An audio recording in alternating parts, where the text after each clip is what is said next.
Permisi paket.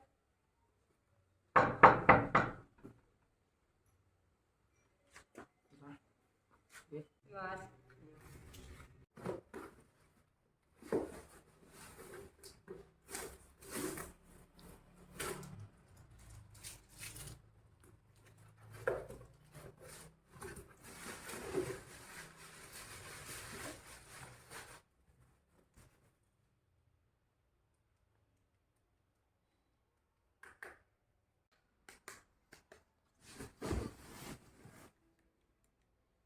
Konsumen cerdas, apakah Anda pernah mengalami seperti ini? Atau di sekitar Anda pernah mengalami hal yang seperti ini?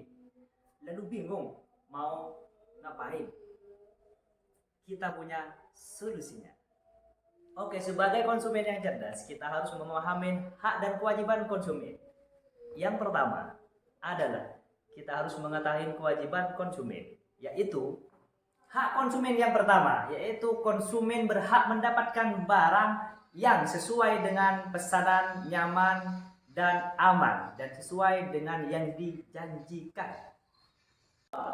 Konsumen berhak mendapatkan informasi barang dengan jujur dan bijaksana. Ketiga, konsumen berhak mendapatkan pelayanan yang baik dan tidak diskriminatif.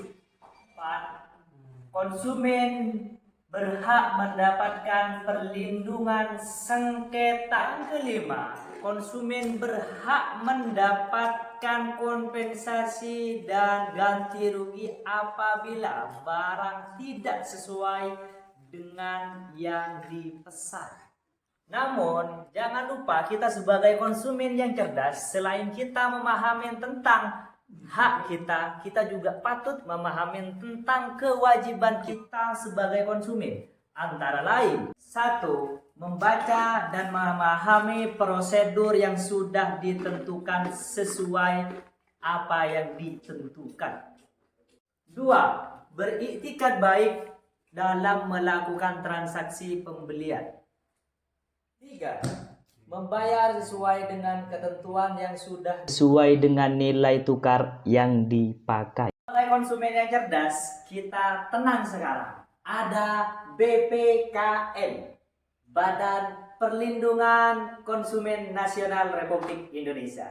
Oke, sahabat konsumen yang cerdas, kita sekarang bisa melaporkan kalau ada keluhan di komersi dalam pembelian kita, maka kita bisa langsung menghubungi dan melaporkan di bpkn.co.id atau bisa menghubungi media sosialnya mereka. Gimana sahabat konsumen yang cerdas? Sudah paham menjadi konsumen yang cerdas dan berdaya? Maka jangan tergiur pada barang yang harganya murah namun tidak bertanggung jawab.